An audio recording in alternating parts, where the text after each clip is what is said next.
cortou. Não pode não. A Fábio cortou. Pode não?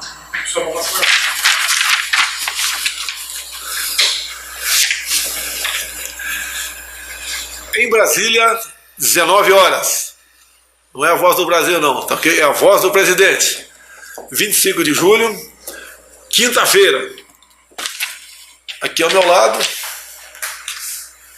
a nossa tradutora de Libras, Elisângela, já de conhecimento de todos. E à minha direita, o major da nossa Polícia Militar do Distrito Federal, Jorge Francisco, e também ministro da Secretaria-Geral, é isso mesmo? Nosso novo ministro que está fazendo um brilhante trabalho. Eu o conheço há muito tempo, conheci o pai dele, trabalhou quase 20 anos comigo, você uns 10, e tem uma das missões mais difíceis aqui na presidência, né? Ele, além do prefeito aqui, ele é a pessoa chamada para qualquer problema para nos ajudar a solucionar. Então, está estreando hoje nessa live aqui. Bem-vindo, prezado Major. Obrigado, presidente. Nosso ministro. Boa noite a todos. Primeiramente, né, tivemos enchentes em Recife, região metropolitana, lamentavelmente com mortes, e nós nos solidarizamos com os familiares. É triste essas catástrofes acontecerem, mas Deus proteja, Deus conforte os familiares, o que se for. Acabei de receber aqui uma comitiva de chineses, né, especificamente o ministro de Negócios da China, também uma autoridade no partido chinês, conversando sobre a nossa ida no final de outubro para a China. O vice-presidente esteve há pouco tempo na China, também fazendo um trabalho de reconhecimento, de aproximação, e a China, como nosso primeiro parceiro comercial do mundo, interessa sim aprofundarmos as negociações com esse importante país. E só para lembrar, né, na minha ida à China, começa dia 20, uma atividade nossa em Salvador, Bahia, o evento da canonização da Irmã Dulce, um evento católico. Hoje nós fomos convidados e compareceremos. O Brasil é um país laico, mas nós somos cristãos. Bem, de manhã estive em Manaus, estive lá para abrir aqui o Conselho de Administração da Suframa, né? O superintendente é o Alfredo Menezes, estava lá presente o prefeito local, o governador, o Wilson, também os governadores lá de Roraima, de Rondônia e do Acre, porque a Zona Franca de Manaus envolve 5 estados, se não me engano, na região ali. Então, presentes, discutindo muita coisa de interesse para a Amazônia. Até eu lembrei ali, o pessoal já sabia, obviamente, né? A Zona Franca foi criada em 1967, no governo Castelo Branco, Marechal Castelo Branco. Com a sua visão estratégica, dentro daquela política, né, integrar para não entregar, foi criada a Zona Franca de Manaus. E vale lembrar que Castelo Branco foi eleito presidente da República do Brasil no dia 11 de abril de 1964.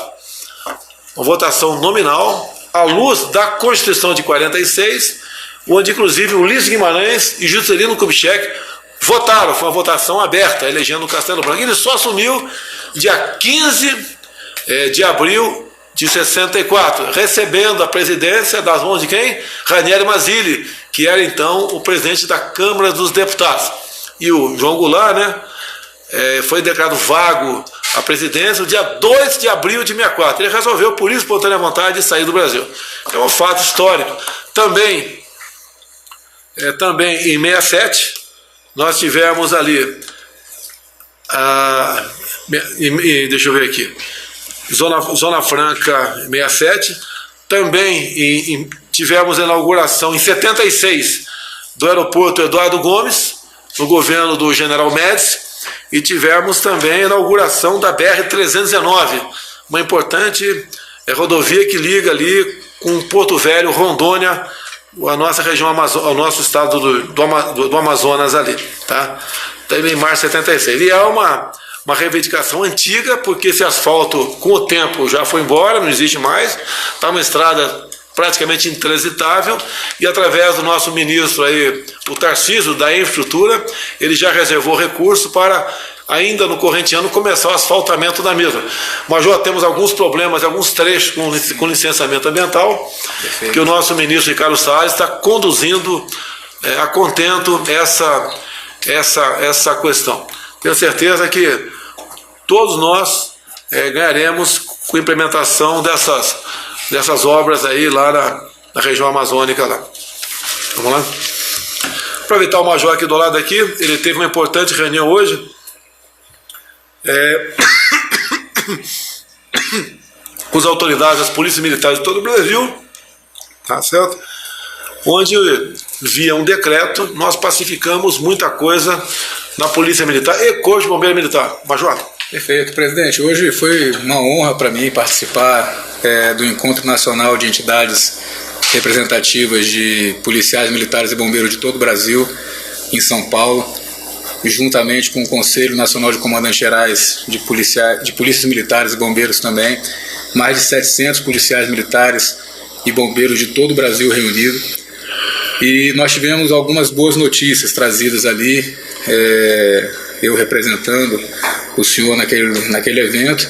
O senhor não pôde estar em função da agenda de Manaus, e presente conosco o nosso governador do Rio de Janeiro, o Wilson Witzel, o Major Olímpio, o nosso senador, os comandantes gerais da PM de São Paulo, Santa Catarina, que representa também todos os comandantes do Brasil, e o Coronel Marlon, que conduz a Federação Nacional de Entidades Representativas, o Coronel Miller, que é o auxiliar. Bom, nós inovamos na legislação que regula as atividades da Polícia Militar do Corpo de Bombeiros em todo o Brasil, por determinação do senhor. O senhor ontem assinou o decreto, publicamos hoje no Diário Oficial da União, permitindo que policiais militares e bombeiros possam atuar em atividade de interesse da corporação e assim preservando todos os seus direitos em escolas cívico-militares, que é um projeto belíssimo que as polícias militares estão fazendo em gestão compartilhada com várias escolas da rede municipal e estadual pelo Brasil como um todo. O senhor hoje mesmo esteve em Manaus, que tem exemplos também muito positivos dessa. E essa escola que eu tive em Manaus hoje, Major, só para conhecimento, né? Esteve agora numa competição de matemática, sim, né? Lá no Japão, e foram campeões. Então, parabéns à nossa Polícia Militar do Estado do Amazonas, que vocês foram vitoriosos nessa Olimpíada de Matemática no Japão. Isso nos enche de orgulho. Comigo também lá, representando o governo, né, o nosso ministro do Meio Ambiente, Ricardo Salles, que também fez a proposta. Hoje o Ministério do Meio Ambiente tem mais de 300 unidades de conservação conduzidas pelo ICMBio, e as polícias militares também rotineiramente já empregam policiais em policiamento ambiental. Então nós fizemos a proposta de permitir também o emprego desses policiais nessas áreas de preservação, que vai ser útil para o meio ambiente, vai ser mais efetivo lá o emprego da polícia com os recursos que o meio ambiente já tem. E por fim, nós temos muitos parlamentares que são egressos das polícias militares e corpos de bombeiros em todos os níveis, e nós conseguimos ali também uma possibilidade de que esses policiais possam assessorar no Poder Legislativo na esfera federal, distrital, municipal, estadual. Foi muito bem recebido. As polícias militares caminham com o senhor já há muito tempo, tem no senhor um grande líder, uma grande liderança, e anunciamos mais ali, presidente. Anunciamos um compromisso que o senhor vem firmando desde quando era deputado, de apresentar uma proposta somada às propostas que hoje já caminham na Câmara e no Senado, de garantir, como o senhor fala, a retaguarda jurídica aos profissionais de segurança pública. É um projeto mais amplo que está sendo construído em parceria com o Ministério da Justiça, com o Ministério da Defesa, que também vai garantir aos militares das Forças Armadas, quando empregados na garantia da lei e da ordem, e aos policiais militares, policiais civis, federais, rodoviários, guardas municipais, quando estiverem no exercício da função, que eles tenham a proteção jurídica do Estado para que eles não fiquem tão fragilizados. Ou seja, o policial, após cumprir uma missão por determinação superior, pode ser do comandante da da Polícia Militar, do governador ou uma decisão judicial, ele chega em casa para dormir, tá? E no dia seguinte ele recebe uma medalha e não a visita de um oficial de justiça para intimá-lo para responder um processo. Então, isso se aplica nessa nossa proposta, que vai passar pelo Parlamento, Câmara e Senado Federal. Nós queremos fazer a mesma coisa com as Forças Armadas, chamada Missões GLO, Garantia da Lei e da Ordem. O integrante das Forças Armadas, a mesma coisa. Cumpriu a missão, ele vai ser condecorado e não processado. E eu pretendo mais ainda, tá? Projeto de lei, passa pela Câmara, tem que passar pela Câmara e pelo Senado, tá certo? É a legítima defesa. O que é? Ampliação da legítima defesa, né? E legítima defesa, você, cidadão armado, uma arma legal, obviamente, e legítima defesa da tua vida, de terceiros, do teu patrimônio, de terceiros, né? Da tua propriedade, de terceiro, você pode atirar, não interessa quantos tiros você vai dar, e você entra então no excludente de ilicitude. Você responde, mas não tem punição. Isso acontece em países envolvidos, como por exemplo os Estados Unidos. Ninguém quer inventar nada aqui. É a nossa maneira de reagirmos e combatermos a violência em nosso Brasil. O cidadão de bem não pode continuar, né, como querem muitos aqui no Brasil, ser um cordeiro nesse mar de lobos que nós temos pela frente. Perfeito, presidente. Isso foi muito bem recebido. Essa é uma pauta que une todos os profissionais de segurança, sejam policiais civis, militares, federais, rodoviários, guardas municipais, militares das Forças Armadas. E é uma proposta que eles anseiam há muito tempo, dessa ampliação dessa garantia jurídica. Muitos se sentem ali simplesmente que o Estado vira as costas. É uma covardia muitas vezes que o Estado faz com jovens policiais e militares que são colocados numa situação de confronto, e quando em algum momento haja algo que fuja do controle, porque não há, obviamente, na maior parte dos casos, a intenção do policial em fazer o uso errado da sua arma, mas isso acontece numa situação real, eles ficam completamente desamparados, gastam às vezes dinheiro, os colegas têm que se cotizar para conseguir advogados e tudo. Então, na questão da legítima defesa, nós já encaminhamos, através daquela primeira sugestão do Ministério da Justiça, do ministro Moro, ao Congresso, uma flexibilização, uma nova leitura do conceito da legítima defesa, mas a ideia agora é fazer algo mais amplo e direcionado para profissionais de segurança pública e militares das Forças Armadas quando em exercício da função. Hoje, em Caracas, começa a reunião do Foro de São Paulo. Esse pessoal não desiste nunca. Eles querem roubar muito mais que nossos bens, querem roubar a nossa liberdade. E deixe bem claro, o Foro de São Paulo nasceu em 1990. Estava lá o PT, estava lá as Farc, Forças Armadas Revolucionárias da Colômbia, tá? O que é de pior no mundo, tá? Estava em 90 e agora estão novamente se reunindo em Caracas, buscando maneira de se vitimizar e voltar, né, voltar mais forte à política. Cabe a você, obviamente, ficar ligado nisso tudo e pedir a Deus e fazer a nossa parte, né, que o Brasil não se transforme numa Venezuela. Então, foi de São Paulo, chega. Aproveitar aqui, sou obrigado a fazer, né, propaganda aqui da primeira-dama, a senhora Michele. Está aqui o Instagram dela, porque ela tem reclamado com razão, tem muito fake, né, usando o nome dela, como tem o meu também. Esse é o Instagram da primeira-dama. Ele está com 474 mil inscritos aqui.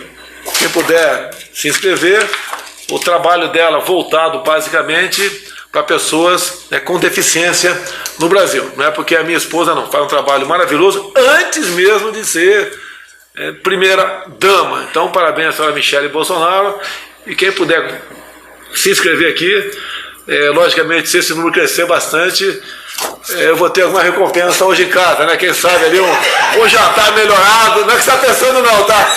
Um jantar melhorado, se bem que... Major, eu sou capitão, Major. Quem está mais nativa, eu ou você? O senhor... É isso aí. Sem aditivo, Major. O meu é falta de tempo.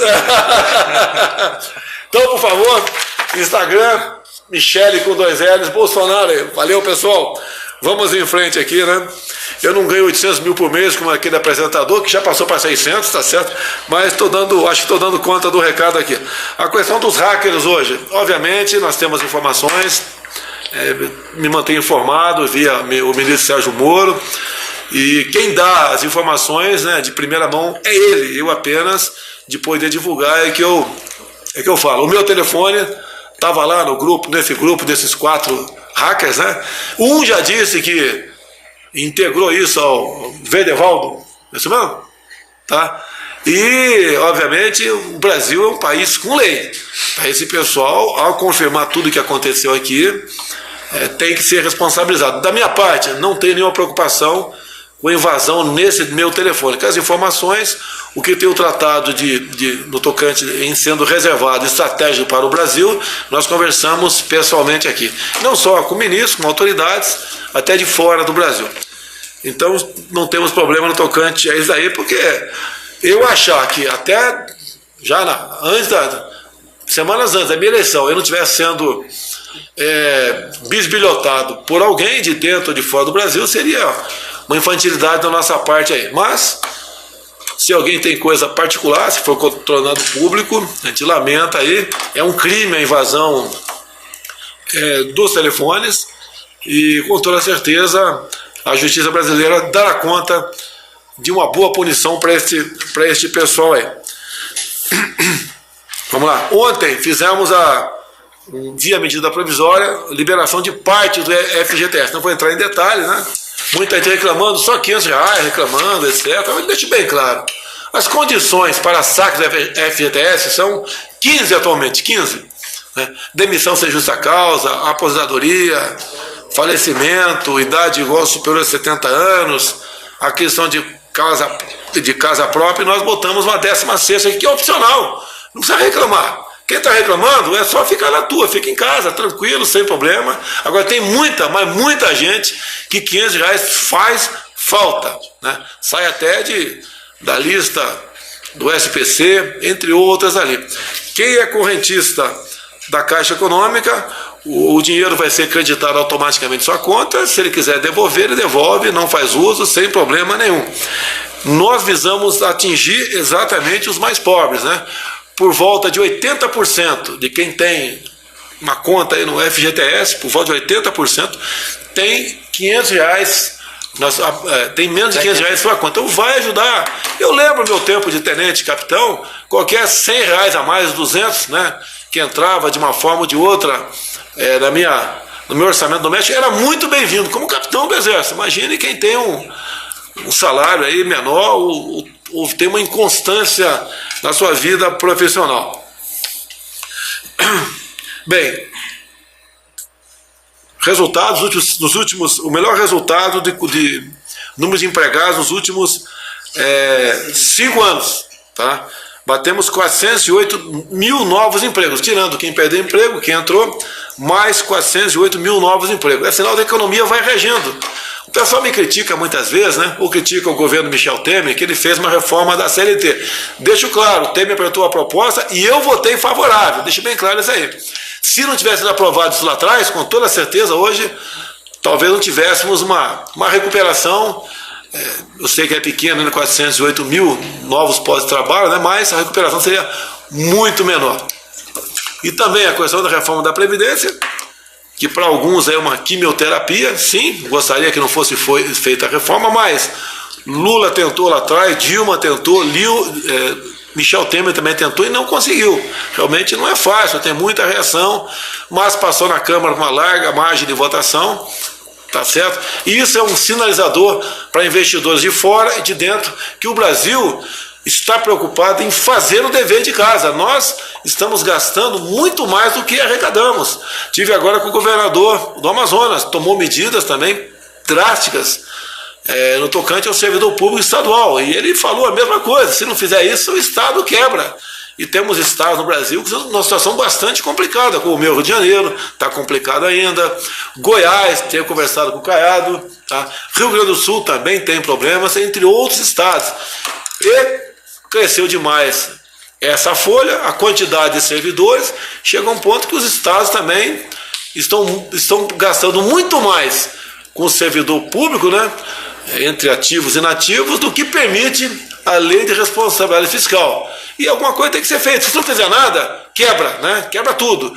E a nossa reforma não atingiu os pobres, tá certo? Não atingiu os pobres. E de modo que fiquem tranquilos que isso fomos obrigados a fazer e o Brasil, no meu entender, vai decolar na economia a partir do ano que vem, se Deus quiser. Se bem que já está dando sinais de recuperação desde agora. Na terça-feira lançamos também o novo mercado do gás. A simples anúncio disso já caiu o preço do gás lá na origem. A gente sabe que muitas vezes não chega no final da linha, mas com a quebra do monopólio no tocante à distribuição e transporte, a tendência é o preço cair no médio prazo. Esperamos que dê certo, temos certeza que vai dar certo aqui. Alteração no CONAD, né? Conselho Nacional de Drogas. Conselho Nacional Antidrogas. O pessoal, alguns criticando, tinha ali, eu não tenho certo aqui, umas 80, 90 pessoas nesse conselho, reduzimos para aproximadamente 20. E aí eu perguntaria para você, né? A gente precisaria realmente de ter aqui no CONAD representante da UNE para falar uma política antidrogas? É uma piada, pô, botar alguém da UNE numa política antidrogas, uma piada, tá certo? Então foi, nós sabemos qual é a posição deles, tá certo? Também representante do meio artístico, meio complicado também, cortamos o meio artístico também, tá certo? E de modo que um conselho menor, mais enxuto, mais seleto, temos condições de discutir uma boa política antidrogas que realmente seja boa para todos nós brasileiros aqui. E quando se fala em meios artísticos, né, deixar bem claro aí, semana passada eu critiquei o filme da Bruna Surfistinha feito com dinheiro público. Critiquei, mas já foi gasto o dinheiro, né? E tá feito, não temos como voltar atrás pelo que tudo indica ali. Mas hoje foi anunciado, olha só como é que funciona a tal da Ancine, né? Uma liberação de R$530 mil para fazer um filme comigo. Olha como os caras são legal, bonzinho. Eu não tenho esse poderio todo sobre a Ancine. A Ancine, nós temos lá cargos que são eletivos, né? Então tem um mandato, eu não posso interferir diretamente na Ancine. E deixo bem claro, quem no Brasil quiser fazer filme com Bruna Surfistinha, seja quem for, fique à vontade, tá? Isso, se nós fôssemos interferir, seria uma censura. O que nós não podemos admitir e não queremos é esse tipo de filme, ou filme de político, como uma pessoa que talvez até bem intencionada queira fazê-lo, com dinheiro público. Isso é inconcebível, não podemos concordar com isso aí. Deixo bem claro, nós, por decreto, já transferimos a sede da Ancine do Rio para Brasília, vai ficar aqui em Brasília, vamos ficar de olho no pessoal, e mais ainda, depois desse anúncio aqui, de fazer um filme com dinheiro público sobre a minha pessoa, a Ancine ganhou mais um FO positivo, né? Fato observado positivo. Vamos buscar a extinção da Ancine, tá? Ou não tem nada que o poder público, né, tem que se meter em fazer filme, né? Que tem uma empresa de filme aqui privada, sem problema nenhum, mas o Estado vai deixar de patrocinar isso aí. Afinal de contas, eu não posso falar nomes de muitos filmes patrocinados aqui pela Ancine no passado. Não posso falar porque tem criança assistindo aí essa nossa live. Pode ficar à vontade, não vou falar não. Então, Ancine resolvido. Tá? Não tem filme com a Bruna Surfistinha, nem com o Jair Bolsonaro, tá legal? Dinheiro público não é para isso não. Vamos continuar aqui, mercado do gás. Essa semana, parabenizar aqui a CONARE, Comissão Nacional de Refugiados, é isso? Conselho Nacional de Refugiados, tá certo? Lá está subordinado ao ministro da Justiça, Sérgio Moro, e nós caçamos o status de refugiado para 3 terroristas paraguaios. Adivinha quando é que foi concedido esse status de refugiado? Adivinha quando? Chuta aí, quando? 2003. Quero presente? Lula. Não podia ser outro, né? Aqui estava sendo um paraíso de bandidos, de corruptos e de terroristas, né? Então, exemplo de Cesare Battisti, que já está curtindo umas férias perpétua na Itália, está numa boa. Cesare Battisti está lá. Eu até, quando tivemos agora em Santa Fé, eu saudei o presidente da Bolívia, alguns se assustaram, né? Saudei, falei que estava com saudade dele, e o cumprimentei nesse momento, fisicamente, né? Que ele, quando o Cesare Battisti foi preso lá na Bolívia, ele extraditou para a Itália esse terrorista responsável por 4 execuções da Itália, tá certo? E ele, com toda certeza, agora vai ter uma vida mansa aí nos próximos 90 ou 100 anos, tá certo? Então o Brasil deixa de ser um paraíso de bandidos, travestidos de refugiados políticos aqui. Deixa de existir. Questão dos caminhoneiros, né? Hoje iria comigo para Manaus o nosso ministro Tarcísio, teria muito o que falar, mas ele continua trabalhando na questão dos caminhoneiros no Brasil, nós irmãos, que merecem respeito, consideração, sabemos da importância deles e uma possível greve foi debelada, mas continuam trabalhando para atendê-los, né? Como, por exemplo, revogamos a nova tabela de frete, fica valendo o anterior, né? Outras medidas para eles, um projeto nosso apresentado na Câmara, aumentando a validade da carteira de motorista de 5 para 10 anos, é uma boa medida ou não, prezado Major? Excelente, presidente. Ali, não só com relação a carteira de habilitação, aumentando o prazo, que é um custo alto, né, para o caminhoneiro, para todos os motoristas, enfim, mas pesa muito para o trabalhador. Também o exame toxicológico, né, acabando ali, que é um custo altíssimo, pesa muito para o bolso do trabalhador no dia a dia, e eram exames que eram feitos com uma periodicidade muito pequena. Isso trazia um impacto muito forte. O ministro Tarcísio fez um trabalho excelente de verificar dentro do Código de Trânsito tudo que era possível ampliar em termos de legislação para dar menos peso à carga pesada que os trabalhadores carregam, somente os caminhoneiros, né? Também de 20 para 40 pontos para perder a carteira. A pontuação, aumentando aí o lastro de pontos, né, acumulados durante o período para 40 pontos. Isso para quem é motorista profissional e trafega às vezes 12 horas por dia, né, é muito comum de acontecer, infelizmente, e termina penalizando, tirando aí o ganha-pão do trabalhador humilde na ponta da linha. Não é perder a carteira de habilitação, é perder a carteira de trabalho. Sim. Então quem fica na estrada o tempo todo, você já fez uma viagem, posso falar porque eu já fiz, né? Rio Santos, radares, lombadas eletrônicos de 40 km por hora. Prometi sim, estou fazendo o possível para acabar com a multagem eletrônica, mas ação na justiça, via lá o Espírito Santo, tá certo? Estamos numa briga com a justiça a justiça quer manter os radares. Nós estamos negociando, talvez aí passar para 1.000, reduzir para 1.000, fazendo o possível, colocar onde exatamente deve ser colocado e ser sinalizado. Cada radar, se porventura for em 1.000 realmente, nós vamos aí numerar. Você está aí, por exemplo, na BR-163, vem um radar, tem um número lá, número 200. Não pode ter um radar número 200 no Rio de Janeiro, no Rio Grande do Sul. Só 1.000 no Brasil. Por mim não teria nada. Estamos trabalhando, aguardo uma resposta do ministro Sérgio Moro, ele está fazendo um estudo. Eu quero também botar um ponto final, Major, nos radares móveis. Sim, perfeito. Isso, por meio de resolução, né, o Ministério da Justiça está revendo esse procedimento, é uma determinação do presidente.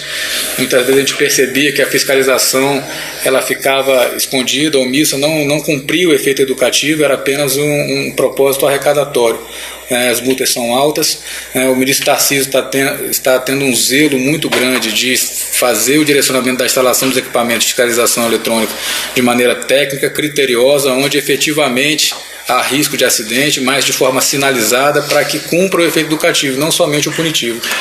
Também nós botamos um ponto final, porque era uma resolução do simulador. Eu espero que a Câmara não bote agora na lei a obrigatoriedade do simulador, que tem muito interesse espúrio nisso daí. Já bem claro isso aí. Tá certo? Espero, logicamente, tenho convicção que a Câmara não vai fazer isso, mas sei que já tem gente lá querendo deturpar completamente esse nosso projeto que visa atender a todos os motoristas do Brasil e também, em parte especial, os caminhoneiros, motoristas de ônibus, de van, de táxi, de Uber, tá certo? Na questão dos 40 pontos. E uma coisa, Major, que olha só, eu levei pancada. No meu projeto, eu estou botando lá, e quem não tem a cadeirinha no carro para transportar o filho, né, ele sofre uma penalidade de 3 pontos na carteira. E estão me criticando, dizendo que eu facilitei, que eu liberei as cadeirinhas. Lá no código estava previsto multa e ponto na cadeirinha no código? Não, muito pelo contrário, presidente. Na verdade, foi mal interpretado a informação. A cadeirinha não tinha uma previsão na legislação. O senhor, na verdade, trouxe essa previsão para a lei. A pessoa está tirando ali, por essa relação previa, era a punição pecuniária, é o peso ali da multa, né, do pagamento da multa. Mas a exigência da cadeirinha não tinha previsão em lei, só trouxe isso para a legislação com muita responsabilidade, né? É um instrumento importante para a proteção das vidas, né? Mas como eu falei, assim, o ministro Tarcísio está sendo muito zeloso realmente em verificar no Código de Trânsito aquilo que pode facilitar. Só para você ter uma ideia, presidente, o preço médio para a obtenção de uma CNH com as regras atuais é de R$2.000. R$2.000 é muito dinheiro para a maior parte da população brasileira. E às vezes o carro é o primeiro meio de trabalho. Hoje a pessoa pode trabalhar num aplicativo, como motorista de aplicativo, pode começar a fazer algum tipo de serviço. E imagina um jovem começar a tirar R$2.000, às vezes, da onde vai tirar esse dinheiro? Né? Então os simuladores e tudo encareciam muito a concessão dessa carteira de habilitação. O simulador, mais ou menos R$300 a menos na carteira. E mais ainda, você era obrigado, quando você fosse fazer o exame de saúde, aí ir em uma clínica conveniada com o Detran. No projeto nosso, caso aprovado, você pode ter esse atestado com o teu irmão, com o teu pai, com o teu filho, com o vizinho, no Hospital Central do Exército. Qualquer médico habilitado para isso poderia. A gente espera, com toda certeza, que a Câmara não mexa nisso, muito pelo contrário, né? Aprove o nosso projeto e até inclua mais coisas, que 513 pessoas na Câmara e 81 no Senado tem uma cabeça para sugerir mais medidas para que, de modo que fique mais barato isso aí. Eu sou mais ainda. Eu seria favorável, eu aprendi a dirigir na fazenda, né? Com 10 anos eu estava dirigindo trator lá em Eldorado Paulista, a fazenda Quilongosa. Eu acho mais ainda, né? Eu acho que nem devia ter exame de nada, tem uma parte escrita apenas, tá certo? E vai para a prática. Não tem que cursar a autoescola, fazer muita coisa, ter aula de uma coisa que já sabe o que vai acontecer. Então, uma prova prática e uma prova escrita ali, teórica, seria o suficiente para tirar a carteira de habilitação. Mas vamos deixar isso para um segundo momento. Bem, eu acho que está acabando aqui, vamos repetir, né? Afinal de contas, eu vou jantar em casa hoje, depende de quantas pessoas aumentar aqui no Instagram da senhora Michele.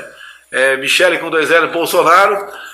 Quem tem interesse em ter notícias, né, em primeira mão no tocante aos deficientes. Como trabalhos voluntários também. Os trabalhos voluntários. Trabalhos voluntários.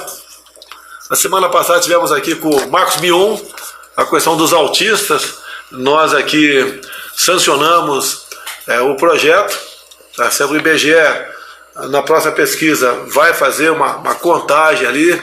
Nós sabemos que pode não ser muito preciso no primeiro momento, mas já vai estar vai dar uma visão aproximadamente de quantos autistas nós temos no Brasil. Tá certo? Então, pessoal, encerrando, obrigado, Elisângela, obrigado, ministro Jorge, obrigado a você por ter acompanhado até o momento. E vamos em frente, que o Brasil é nosso. Um abraço a todo mundo. Deus abençoe o nosso Brasil.